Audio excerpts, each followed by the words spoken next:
You know, one of the most frustrating things I see in our community is when someone is stuck. You might be sitting at 70% or 80% rating, and you have a list of health issues a mile long. But the VA keeps handing you denial letters for anything new you try to claim. You're looking at your medical records like an incomplete puzzle. You're wondering why the VA can't see that your back pain is clearly connected to the injuries you had years ago. But here's the reality. Most veterans fail at secondary claims because they're trying to build a bridge without the supporting structures in the middle.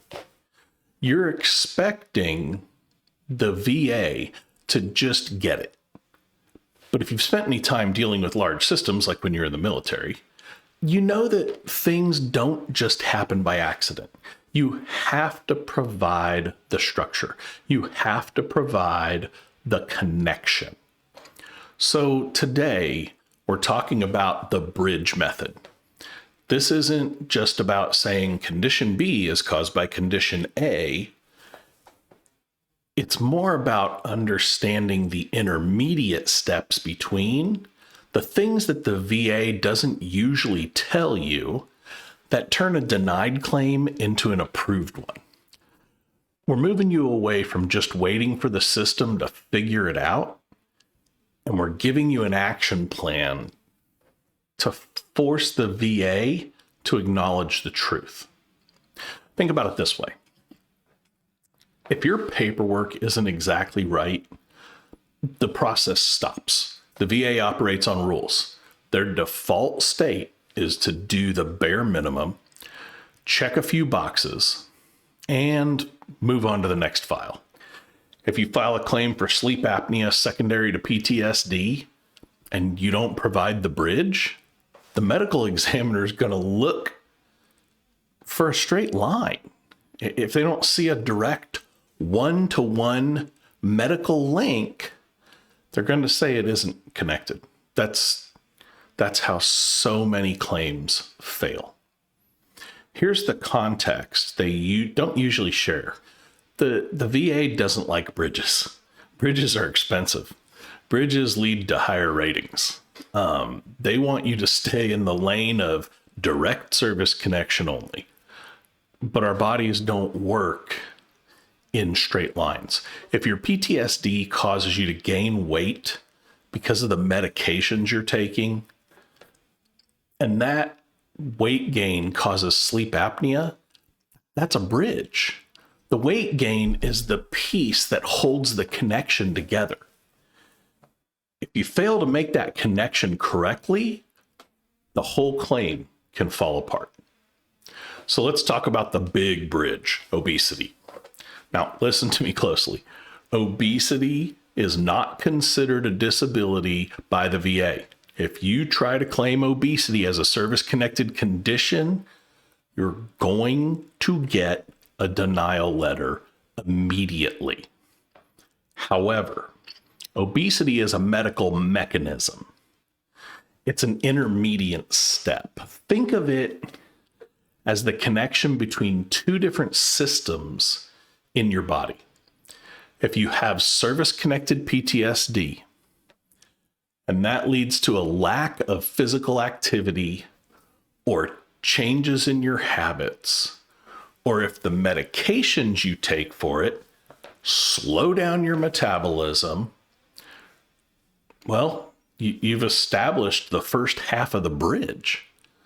If that weight gain then leads to type 2 diabetes, high blood pressure, sleep apnea, now you have the whole second half of the bridge.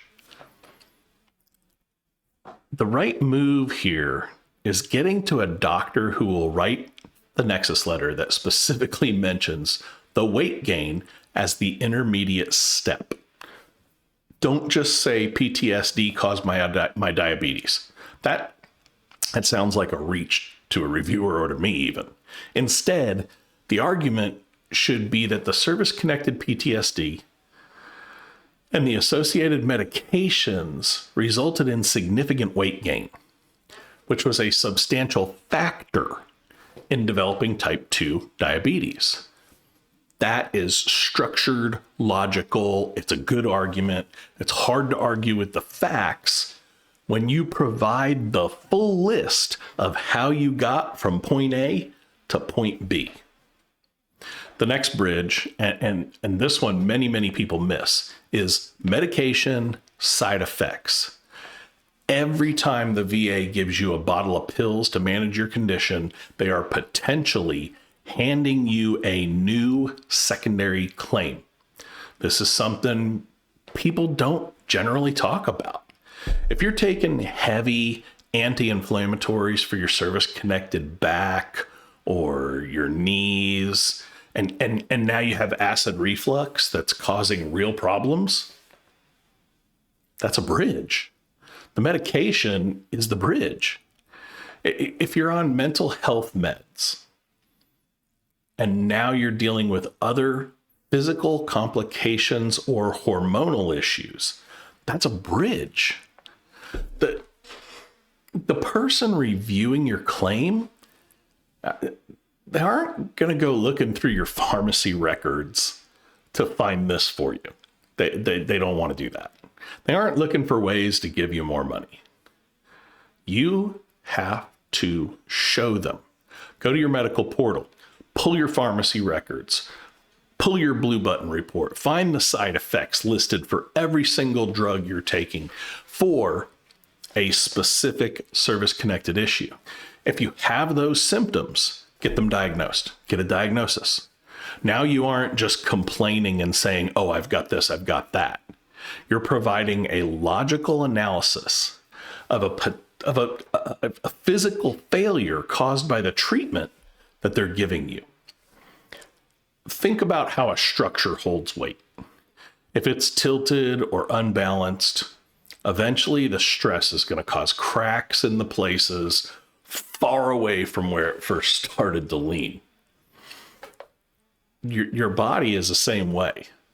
This is what we call the altered gait bridge. If you have service-connected right knee issue, you aren't walking naturally. You're favoring one side. You're putting stress on your hips. You're straining your lower back. Most veterans try to claim the back as a direct connection in these scenarios, and they get denied because there's nothing in their original medical records from years and years ago that backs up their story. So stop. Take a look at the bridge. Your knee is the primary issue. The way you've been forced to walk for years is the bridge. Your back pain is the secondary result of walking crooked. When you go to that medical exam, don't just talk about your back pain. Talk about the physical failure starting at your knee. Tell them that because your knee is compromised, you've been overcompensating for years. And now your lower back has taken the hit. If the examiner does not document that change in how you move, your bridge doesn't have any foundation to it. You have to take control of that story, honestly. Now, let's talk about the aggravation bridge. This is for the person who had a health condition before you even joined the service, but it got worse because of a service-connected issue. Maybe you had mild breathing issues before you joined, mild asthma, but your service-connected acid reflux is now making those breathing issues, that asthma, severe because of what happens to you when you're sleeping. You aren't claiming the initial issue started in the service. You're claiming that a service-connected condition is making that worse. That aggravation is your bridge. It's a small distinction, but in this world, using the right words is the difference between 0% and 60% and 100%. The VA likes to use the term nexus. I want you to start thinking of a nexus as a communication line. If you have two units that aren't talking to each other, you check the lines. For secondary claims, your line needs to be clear. You need to show the reviewer the trail. Condition A leads to a side effect or a physical change, which results in condition C. So here's your action plan, okay? Step 1, you need to do an evidence audit. Look at your current list of service-connected disabilities.